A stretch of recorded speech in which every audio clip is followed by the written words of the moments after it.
마른 풀같이 그늘에 마른 풀같이 시들은 나의 영혼 주님이 약속한 성령 간절히 기다리네 가물어 메마른 땅에 강비를 내리시듯 성령의 단비를 부어 새 생명 주옵소서 반가운 빗소리 들려 반가운 빗소리 들려 산천이 춤을 추네 봄비로 내리는 성령 내게로 주옵소서 아무런 메마른 땅에 강비를 내리시듯 성령의 단비를 부어 새 생명 주옵소서 하늘 문 여소서 하늘 문 여소서 주의 뜻 이루게 성령님 오소서 이 땅에 영원히 우리 목소리 높여 절 따라 우러를 내려 조목이 무성하니 갈급한 내 심령 위에 성령을 부으소서 가물어 메마른 땅에 강비를 내리시듯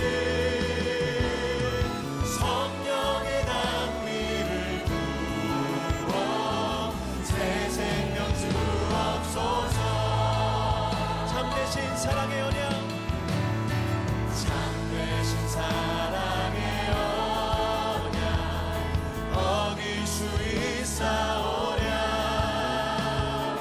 오늘의 흡족한 은혜 주실 줄 믿습니다 가물어 메마른 땅에 단비를 내리시듯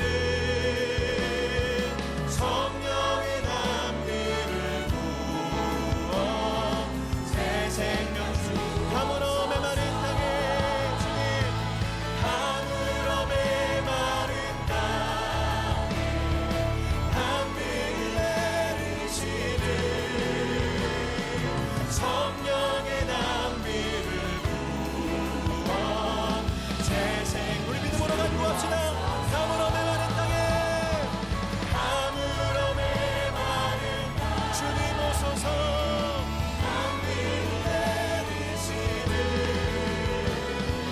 성령의 단비를 부어 새 생명 하늘 문 여소서 여소서 주의 뜻 이루게 성령님 오소서 하늘 문 여소서 하늘 문 여소서 주의 뜻 이루게 성령님 오소서 한번 더 고백합시다 하늘 문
단비를 내리시듯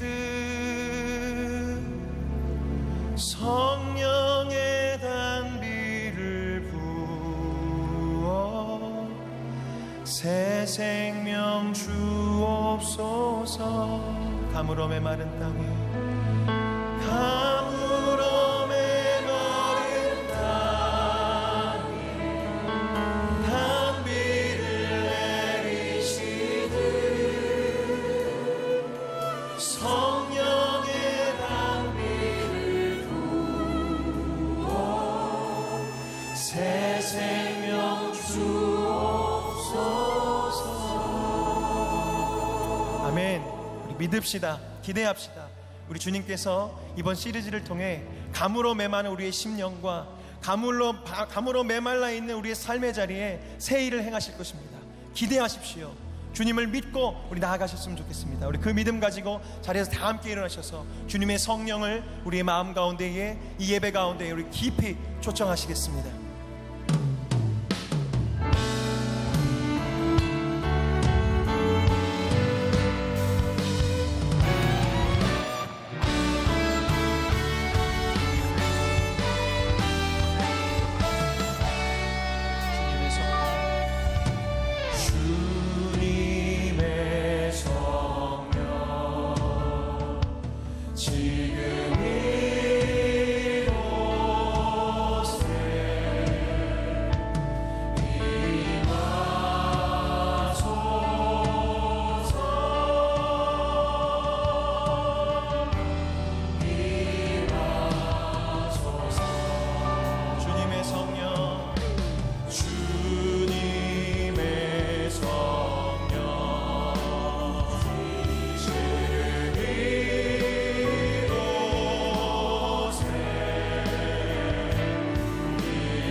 성령님과 함께 우리 승리하는 믿음의 여정 이제 출발합시다. 내가 매일 기쁘게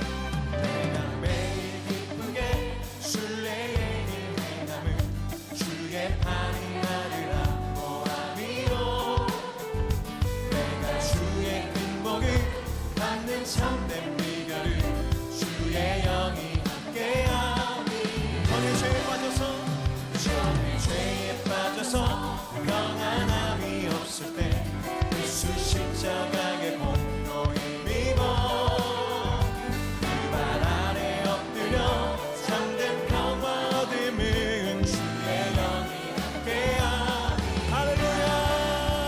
성령이 대신에 할렐루야 함께하시네.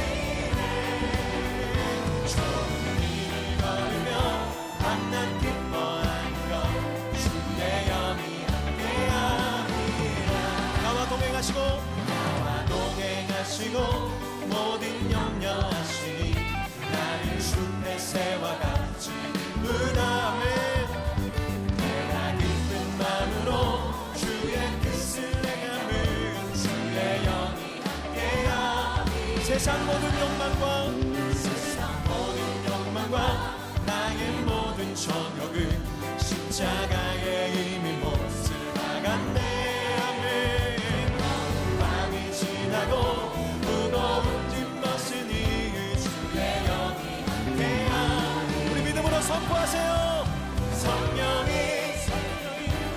계시네. 할렐루야. 좁은 길을 걸으며 밤낮 기뻐하는 것 주의 영이. 다시 한번 고백하겠습니다. 내가 매일 기쁘게 순례의 길 행함은 주의 팔이 나를 보함이요. 주의 큰 복을 받는 참된 비결을 주의 영이. 세상 모든 욕망과 나의 모든 전부를 십자가의 힘으로 나갔네. 무거운 짐 벗으니 주의 영이 성령이 계시네. 성령이 계시네. 할렐루야. 함께 하시네. 좁은 길을 걸으며 밤낮 기뻐하는 건 주의 영이. 성령이 계시네. 성령이 계시네. 할렐루야. 함께 하시네. 성령이 계시네. 성령이 계시네. 내 마음에 할렐루야. 함께. 우리 한 번 더 믿음으로 성령이 계시네. 성령이 계시네. 할렐루야. 함께 하시네. 좁은 길을 걸으며 밤낮 기뻐하는 것 주의 영이에요. 좁은 길을 걸으며 밤낮 기뻐하는 것 주의 영이에요. 좁은 길을 걸으며 밤낮 기뻐하는 것 주의 영이에요. 다시 한번 우리 영광의 주님께 감사의 박수를 주십시다. 할렐루야.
오늘 3부 예배 나오신 여러분들 한 사람 한 사람을 주님의 이름으로 사랑하고 축복합니다. 이 시간에도 인터넷으로 예배드리는 어쩔 수 없는 또 환경에 있는 분들, 해외에서 예배를 드리는 분들, 많은 분들이 있습니다. 우리가 두 손을 들어 축복합니다 하면 너무너무 좋을 것 같아요. 우리 같이 한번 인사하겠습니다. 주님의 이름으로 축복합니다. 네, 고마워요. 네, 감사합니다. 오늘 여러 가지 순서 때문에 제가 설교를 대략 계산하면 1시 15분 정도에 끝날 것 같습니다. 근데 오늘 염려가 안 되는 게 늦게 끝나도 밖에 먹거리가 다 준비가 되어 있어요. 바자회가 있으니까 마음 편하게, 그리고 배가 고플수록 맛있게 먹을 수 있을 것 같아요. 저는 걱정이 없는 게 2부 예배 마치고 모든 코스를 돌면서 다 먹고 왔어요.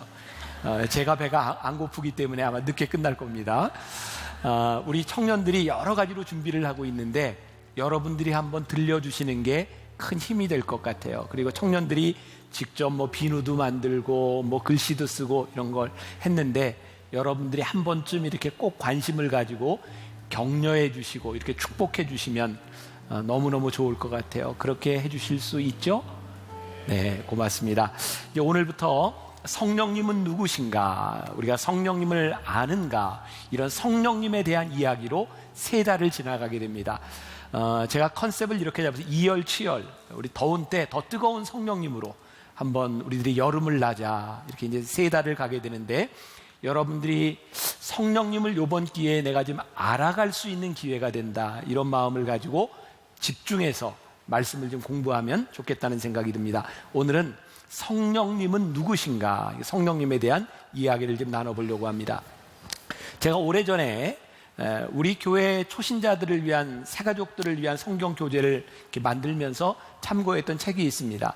지금 100주년 그 교회에서 목회하는 이재철 목사님의 새신자반이라고 하는 책인데, 거기에 있었던 그 이야기가 기억이 나요. 거기 책에 보면 이 삼위일체 성령님 하나님에 대해 설명을 하는데 이런 이야기를 했어요.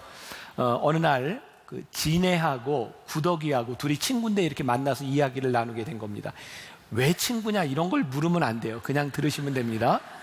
이제 구덕이가 이렇게 진해를 봤는데 참 신기한 거예요. 진해는 다리가 많은 건 110쌍이 넘는답니다. 다리가.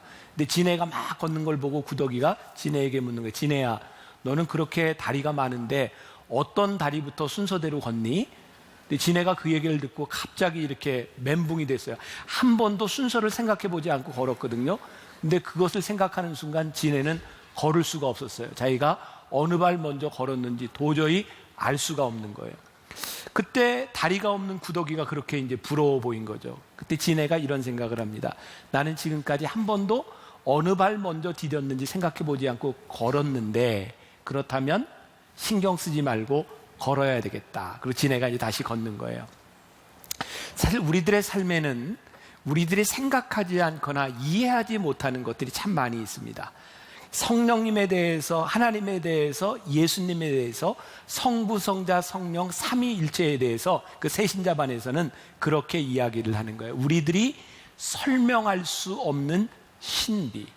어쩌면 성령님은 우리들이 이것이다 라고 이야기할 수 없을지 모르지만 성령님이 우리들 가운데 어떻게 구체적으로 역사하고 계시며 우리들에게서 어떻게 경험되고 있는가는 우리들이 알 수 있을 것 같아요. 또 우리들이 성령님에 대해서 이야기를 하면서 흔히 하는 말이 뭐냐면 성령님의 기름 부음, 이런 말을 하는데 과연 이것은 무슨 의미일까? J.D. 그리어라고 하는 사람은 Jesus Continued라고 하는 책에서 성령님과 말씀과의 관계를 이야기하고 있습니다. 성령과 동행하기 위해서는 말씀을 알아야 한다. 자, 그러면서 이런 예를 들어요. 미국 워싱턴 DC를 이렇게 지나가다 보면 그 하이웨이 주변에 미국 건국의 아버지를 기념하는 큰 동상이 있는데 밤이 되면 조명이 그 동상을 비춥니다. 수억 원대의 조명이 비춰요. 그런데 아무도 거기를 지나가면서 조명 빛을 바라보기 위해서 가는 사람은 없어요. 그 동상을 비추는 거예요. 조명은 동상을 비추기 위해 있는 것이다. 성령님은요, 성령님을 드러내기 위해서 존재하는 것이 아니라 하나님 아버지가 누구시고 예수님이 누구신지, 하나님의 말씀대로 살아가는 것이 무엇인지를 깨달아 알 수 있도록 성령님이 역사하세요. 그래서 네일 브루너라고 하는 사람은 성령은 자신에게 쏠리는 관심을 싫어할 뿐만 아니라 삼위일체 중 가장 수줍음을 많이 타는 위격, 삼위일체 중에 위격이다, 이렇게 말을 합니다.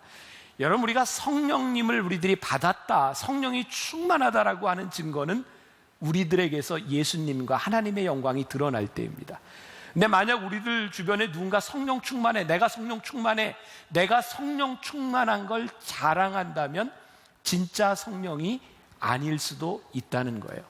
그러니까 우리는 가짜 성령에 참 많이 속을 수도 있다는 생각을 하게 됩니다. 여러분, 하나님의 말씀은 성령님을 통해서 우리들이 경험할 수 있는 것입니다.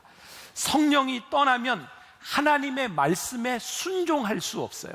진리이신 하나님의 말씀을 순종하고 따라갈 수 있도록 만드는 것이 성령님이세요. 그러니까 이번에 우리가 3달 동안 이 성령님에 대한 말씀을 공부하면서 우리들이 가져야 되는 기대예요.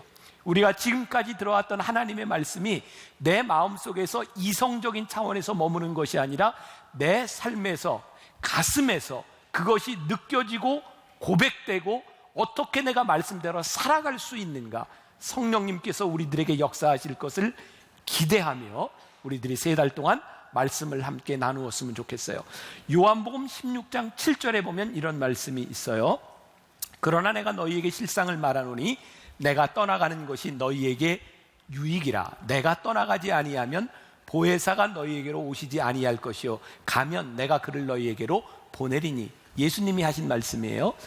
예수님이 내가 떠나가면 보혜사 성령을 너희들에게 보내는데 그것이 너희에게 유익한 것은 우리들에게 모든 것을 생각나게 하시고 가르치시리라. 보혜사라고 하는 말은 우리를 돕는 영이라고 하는 뜻이에요. 누가복음 24장 49절에서 예수님은 또 이렇게 말씀하셨어요. 볼지어다 내가 내 아버지께서 약속하신 것을 너희에게 보내리니 너희는 위로부터 능력으로 입혀질 때까지 이 성에 머물라 하시니라. 예수님께서 부활하시고 제자들에게 하시는 말씀이죠. 얘들아, 너희들이 성령이 임하지 않으면 나가서 일하지 말라, 이 말입니다. 여러분, 사도행전은 우리가 성령행전이라고 이야기하는데 이유는 머물러 성령을 기다리며 성령을 체험한 사람들이 했던 일, 그것이 사도행전이기 때문입니다. 오늘 우리들에게서 성령님이 어떤 분이신지 우리들에게서 성령님이 경험되어질 때 성령님을 통해서 일어나는 역사, 여러분들에게 도전하는 거예요. 여러분들은 신앙생활을 하면서 지금까지 내 속에 성령님을 어떻게 느껴보았는가?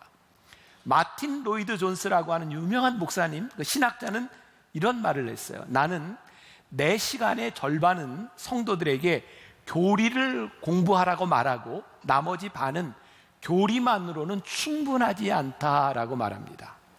우리는 설교도 많이 듣고 성경 공부도 많이 해요. 아주 중요합니다.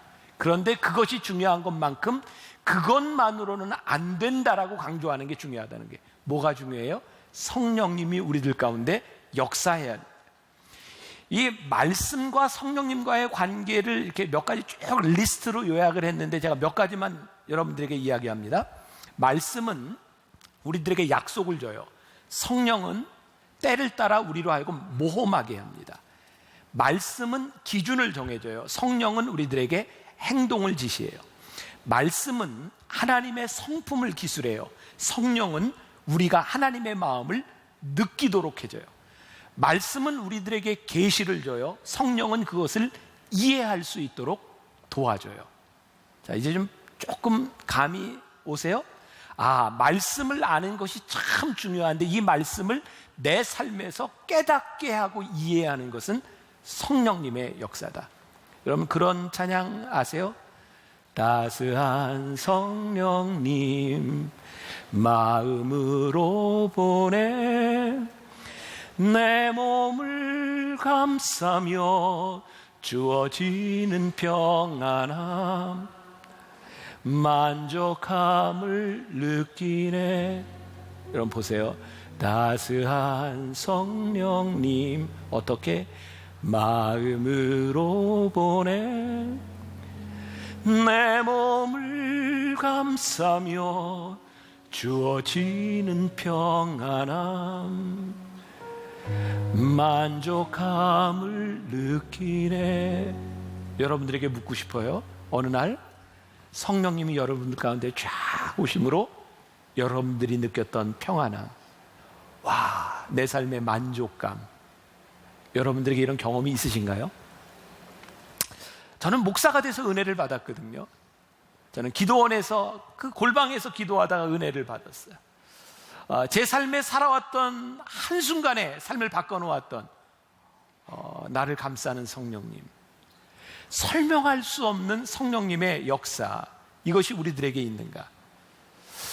우리가 기름 부으시는 성령님의 은사, 또 열매, 이것을 우리들이 좀 구분해야 될 필요도 있어요.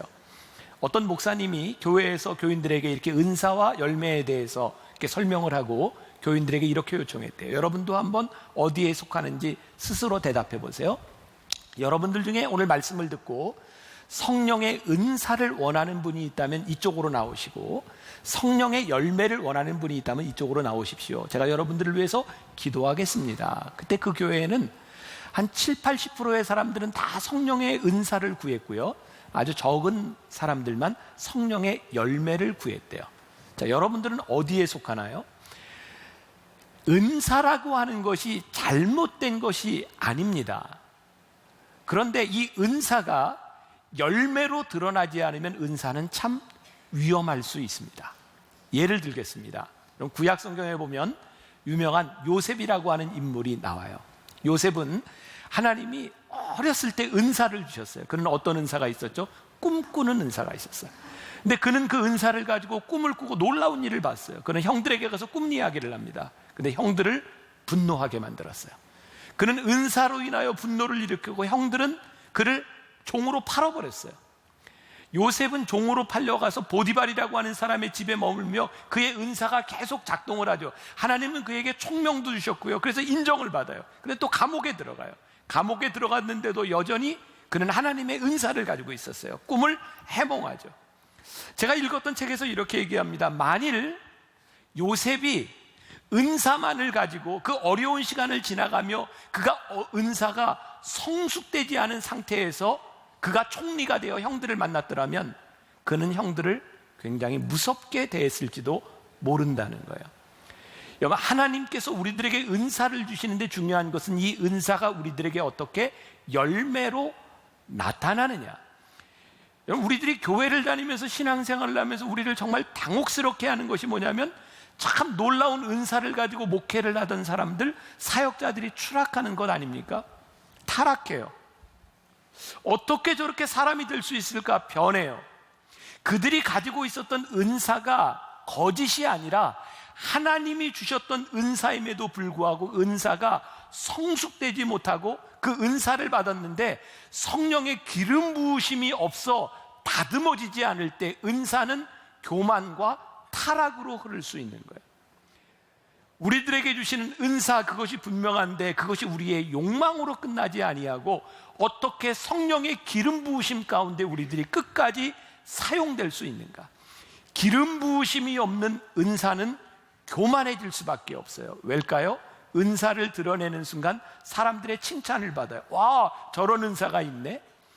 그런데 이 칭찬을 받은 은사를 가지고 하나님께 영광이 되지 않고 예수님이 드러나지 않으면 그것은 우리의 교만이 되어서 우리를 칭찬하는 사람을 자꾸 기쁘게 하려고 해요. 그때부터 은사는 타락하기 시작하는 거예요. 성령님께서 우리들에게 은사를 주실 때 정말 중요한 것은 우리들이 그 은사를 통하여 하나님의 영광이 드러날 수 있도록 살아가는 거예요. 그리고 그 은사가 우리들에게 기름 부으심으로 임하면 우리들 가운데 어떤 역사가 일어나냐면 자유함이 있어요. 성령이 오시면 우리를 자유케 해요. 그런데 그 은사의 기름 부음이 없으면 우리의 은사를 가지고 자꾸 부족감을 느껴요. 자꾸 내가 무엇을 나타내려고 해요. 피트 캔트렐이라고 하는 사람은 이렇게 말을 했어요. 자유의 극치는 아무것도 증명해 보일 필요가 없는 것이다. 내가 나에게 진정한 성령의 은사가 오면요, 하나님이 드러나요. 하나님의 임재 가운데 있어요. 그래서 내가 무엇을 증명할 필요가 없어요. 나의 나됨이 하나님의 은혜입니다라고 고백할 수 있을 때 우리들에게서 성령님의 은사가 자유를 줘요. 제가 신학교를 다니던 30년도 더 전이죠. 축제 때가 되면 어떤 행사가 있었냐면 설교 대회가 있었어요. 신학생들이 나와서 설교 대회를 하는데 뭐 좀 재미있게 이렇게 하는 거죠. 그 당시에 신학생들이 제일 많이 흉내를 내던 목사님이 누구였을까요? 첫 번째가 조용기 목사님이었어요. 조용기 목사님이 경상도 억양을 가지고 심이야, 심이가 뭐 이렇게 하잖아요. 그럼 신학생들이 와서 미심이가 뭐 이렇게 하면서 설교를 해요. 그리고 또 흉내를 많이 냈던 분이 그 당시 영락교회를 담임하고 있었던 박조준 목사님이었어요. 박조준 목사님은 아주 구수한 그 평안도 사투리였는지 그 사투리를 가지고 지금 생각하면 내러티브 스타일로 이야기를 재밌게 하셨어요. 근데 꼭 뒤에 억양이 그랬습니다 이렇게 억양이 됐어요. 그럼 신학생들이 그런 흉내를 많이 냈어요. 그런데 아무리 흉내를 내도 똑같은 능력이 나타나는 것은 아니에요. 여러분, 성령님의 기름 부으심은 우리들이 모방할 수 있는 것이거나 누구를 통해서 배울 수 있는 것이 아니에요. 성령님의 임재와 기름 부으심은 바로 나에게 임하는 것이에요. 오늘 여러분들에게 주보에 소개해드린 책 가운데 내일의 기름 부으심 켄달이라고 하는 사람의 책이 있는데, 제가 이번 시리즈 말씀을 준비하면서 켄달이 쓴 여러 책을 보게 되었어요. 아마 몇 번 여러분들에게 계속해서 인용을 하게 될 겁니다. 거기에 그런 이야기가 나옵니다. 이 과거에 아주 유명했던 텍사스에 어떤 한 부흥사가 있었는데, 이 부흥사는 설교의 클라이막스에 이르면 늘 어떻게 설교를 제스처를 하냐면 이 손을 가지고 왼쪽 귀에 동그란 모양을 이렇게 하면서 설교를 열정적으로 했대요. 그래서 그 목사님의 설교를 보았던 많은 젊은이들이 그 목사님을 흉내내기 시작했대요. 그래서 설교의 절정에 이르면 이렇게 오른손을 왼쪽에다 대고 동그랗게 이렇게 모으는 것. 이 목사님이 신학교의 교수가 되었을 때 이제 그 당시의 사람들은 누가 이분의 제자인지를 다 안 거예요. 다 이렇게 흉내를 내는 거죠. 근데 이제 켄달이라고 하는 사람이 오랜 시간이 지나서 그 학교에 가서 궁금해서 사람들에게 물었대요. 그 유명한 설교가 그 목사님이 왜 이렇게 손을 이렇게 오므렸는지 이유를 아십니까? 그때 한 노인이 그분을 잘 아는 분이 이렇게 얘기하더래요. 그분이 사실은 귀가 난청이라 클라이막스가 되면 자기 소리를 잘 들으려고 이렇게 했는데 사람들이 그걸 따라했다는 거예요. 그 마틴 로이드 존스 목사님이 들려주는 이야기가 또 하나 있어요. 영국의 웨일즈에, 아주 재밌는 얘기입니다. 재밌어야 되는 이야기예요. 웨일즈에 존경받는 한 사역자가 있었는데, 이분은 설교를 하다가 늘 이렇게 이제 설교를 하다가 이제 앞머리가 이렇게 눈에 이렇게 가리면 이렇게 설교를 하다가 이렇게 이제 머리를 쓸어내리는 거죠. 이렇게 눈을 가리니까. 그때 그분을 보며 많은 젊은이들이 그 사역자처럼 되려고 앞머리를 젖히는 이렇게 젊은이들이 많이 있었는데, 책에 보니까 심지어 그 중에 대머리도 있었다라고 되어 있어요. 이 부분이 나한테는 확 와닿았어요. 왜냐면 저는 도저히 할 수 없는 그런 일인데 사람들이 그것을 흉내냈다는 거예요.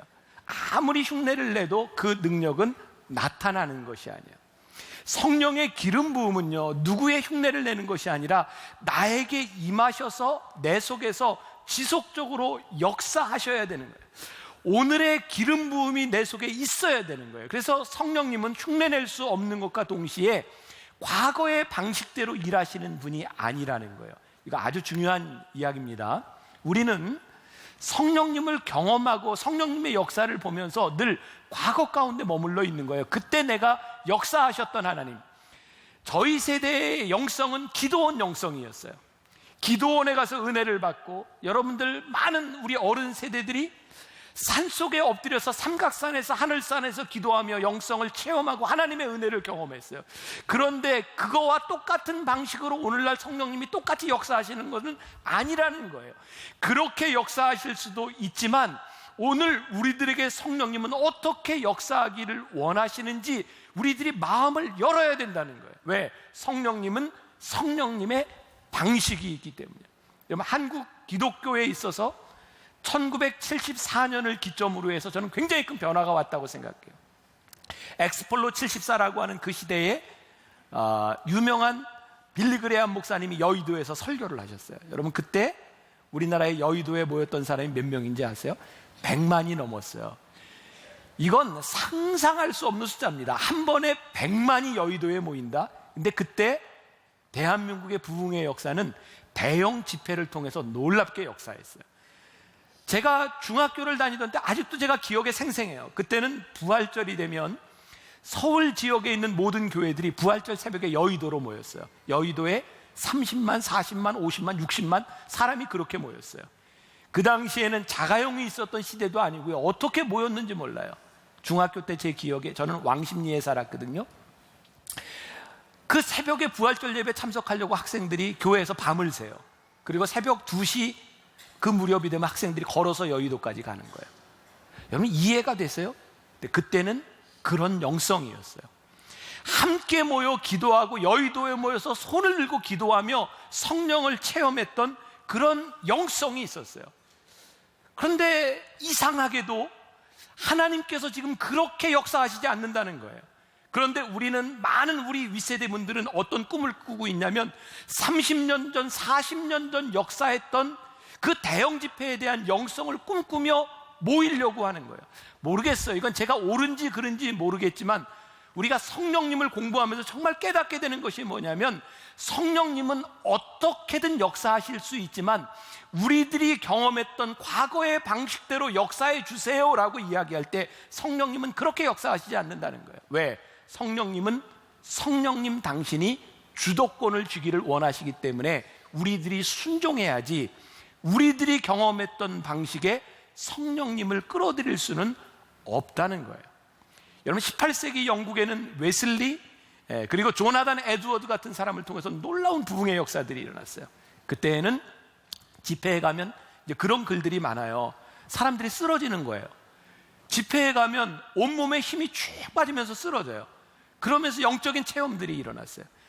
똑같은 장소에서 또 그 나라에서 웨일즈에서 1904년에 일어났던 그 부흥운동은요 놀라운 찬양의 역사를 통해서 일어나요. 그 당시 기록에 보면 그 아내들이 교회에 이렇게 가서 집회를 참석하고 있는 남편들이 아내를 찾으러 교회 문으로 들어가는 순간 떼굴떼굴 굴렀대요. 성령의 역사가 얼마나 강하게 일어났는지 몰라요. 그런데 그것을 배우고 본 사람들이 그걸 보고 와서 우리에게서도 이렇게 역사해 주세요라고 이야기한다면 성령님은 그렇게 역사하시지 않는다는 거예요. 그래서 오늘 우리들에게 주는 굉장히 중요한 도전이 있어요. 하나님, 과거의 방식이나 우리의 생각이 아니라 성령님의 역사 가운데 우리들이 민감하게 역사하심을 우리들이 기다립니다. 우리들에게 기름 부어 주옵소서. 그게 저는 이번 3달 동안 말씀을 함께 나누면서 제 속에 기대가 되는 거예요.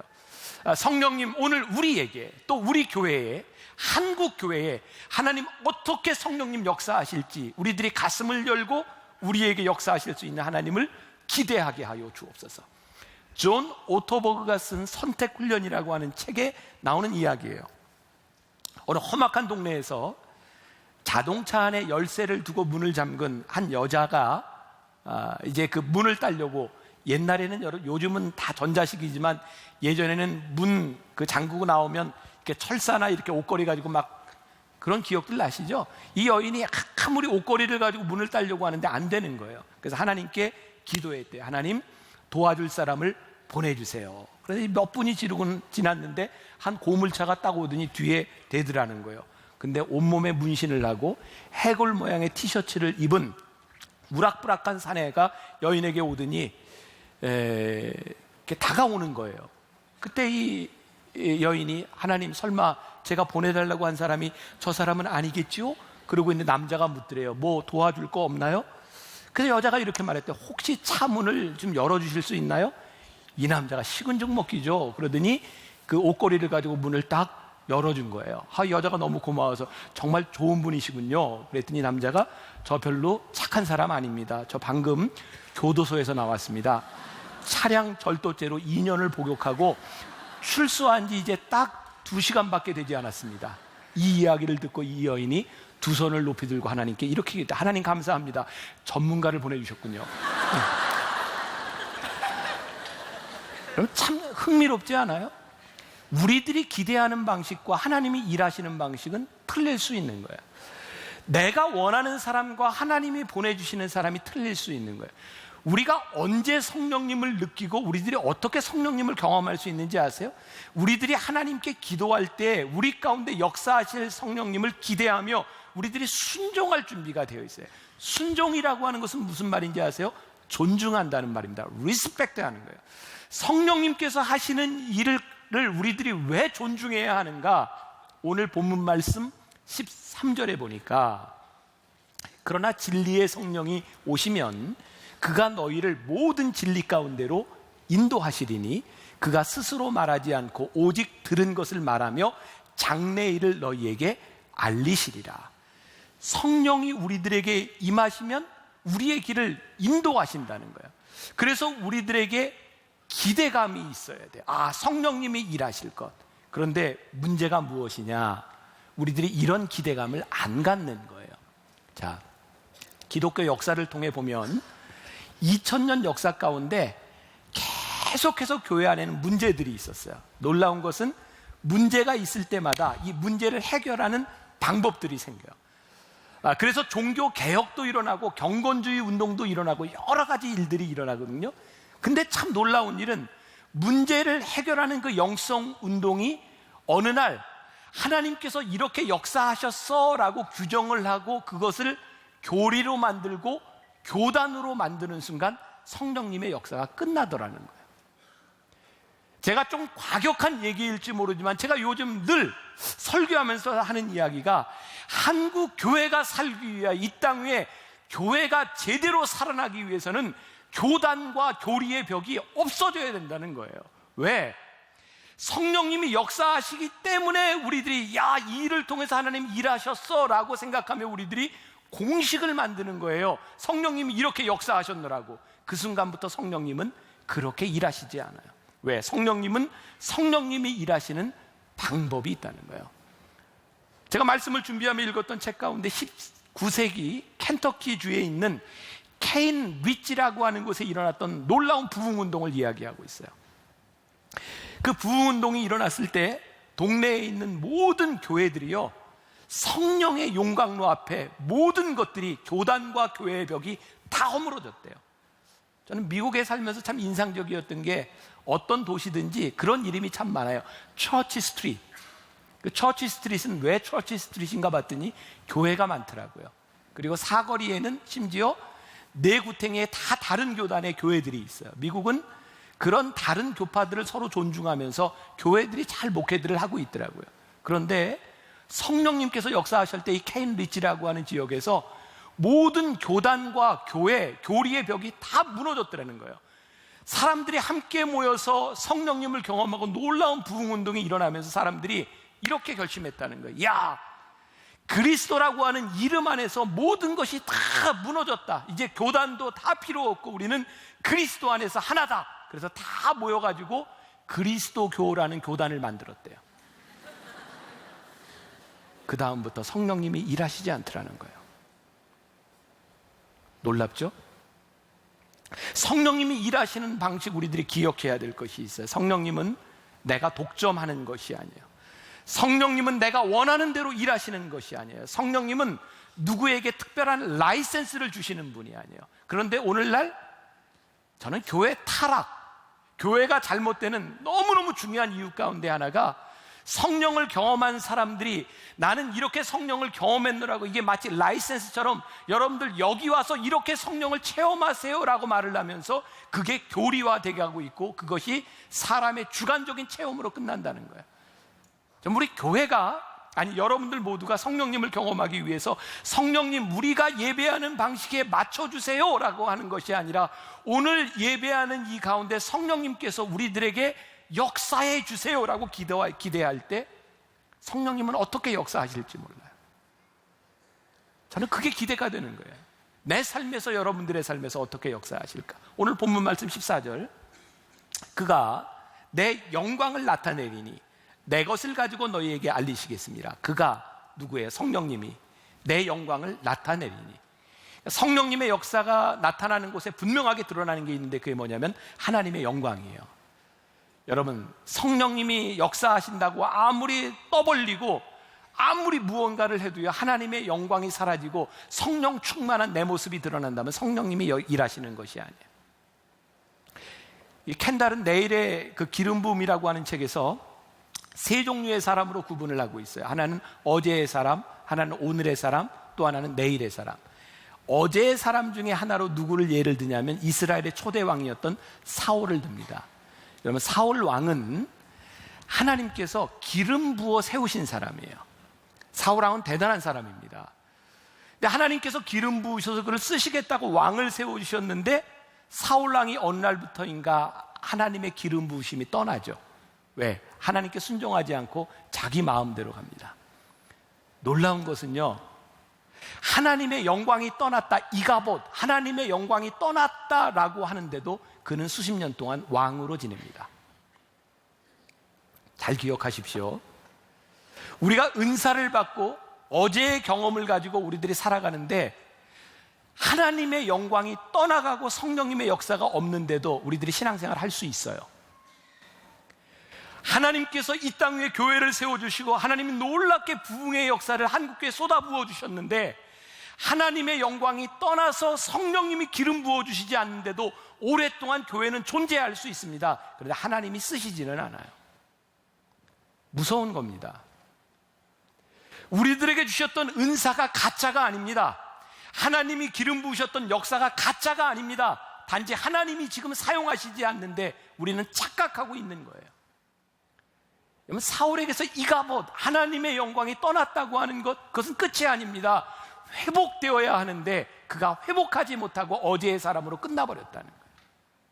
오늘 여기 예배하는 많은 우리 믿음의 식구들 가운데 정말 성령님을 체험하고 내 마음이 뜨거웠던 우리의 경험들과 그 기름 부으심이 떠나버리고 하나님의 영광이 나타나지 않고 있는 사람들이 있다면 이것은 끝나는 것이 아니라 회복되어야 되는 거예요.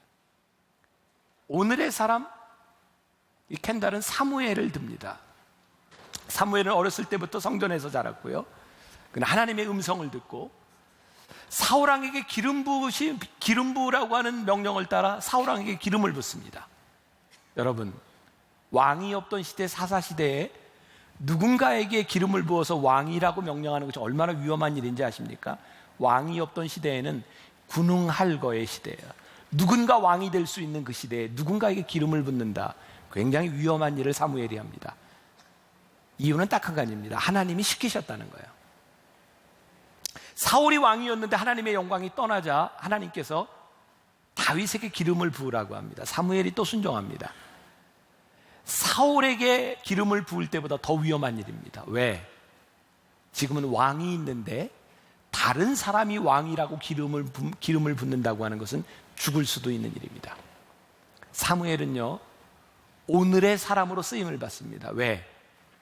그는 끝까지 하나님께 순종했기 때문입니다. 오늘의 사람은 하나님 앞에 끝까지 순종할 수 있을 때 현재의 사람, 오늘의 사람으로 남을 수 있는 거예요. 오늘 설교를 하면서 굉장히 두렵습니다. 여러분들에게뿐만 아니라 한국교회뿐만 아니라 저에게도 두렵습니다. 나는 과거의 사람인가? 아니면 현재의 사람인가? 내일의 사람? 그는 다윗을 듭니다. 다윗은 하나님께 기름 부음을 받았으나 하나님이 바로 쓰시지 않습니다. 그는 오랜 동안의 준비의 시간을 거쳐야 했어요. 이 조나단 에드워드라고 하는 사람이 아주 멋진 말을 했는데 잘 들어보세요. 사단이 유일하게 꾸며내지 못하는 것이 있다면 그것은 하나님의 영광에 대한 사랑이다. 우리가 진심으로 교회의 현재와 미래의 위상을 위하고 하나님을 사랑하고 있다면 그것은 우리가 마귀에게 속임당하고 있지 않다는 증거다. 하지만 내가 가장 걱정하고 있는 것이 나 자신의 위상이라면 그것은 내가 오늘의 사람이 아니라는 증거다. 말이 좀 이해가 됐나요? 말이 좀 어렵죠? 사단이 유일하게 꾸며내지 못하는 것은 하나님의 영광이에요. 하나님의 영광에 대한 사랑. 사울은요, 하나님의 영광이 떠났기 때문에 미래를 생각하지 않습니다. 다음 세대 다윗을 생각하지 않습니다. 그는 자기의 영광을 지키려고 합니다. 사단의 역사입니다. 하나님의 영광이 머물러 있다는 증거는 우리를 통해서 끝나는 것이 아니라 우리의 다음 세대를 걱정하고 우리 교회와 다음 세대를 통하여 일하실 하나님을 우리들이 기대하기 시작할 때 우리는 오늘의 사람으로 하나님 앞에 쓰임받고 있다는 증거입니다. 우리 교회에게 주신 여러분들에게 주신 중요한 도전입니다. 여러분, 켄달이 아주 멋진 문장을 하나 이야기했습니다. 하나님과 가까워지는 가장 좋은 방법은 나를 죽을 듯이 미워하는 적을 만남으로써 예수님처럼 산다는 것이 어떤 것인지를 배워나가는 것이다. 다윗은 그의 인생 최악의 시간, 그가 기름 부음을 받았으나 사울 왕에게 쫓겨서 죽음의 위협 가운데서 광야를 돌아다니며 피난 시절을 지났을 때 그는 최상의 시간을 지냅니다. 그는 하나님과 동행하며 미래의 사람으로 준비됩니다.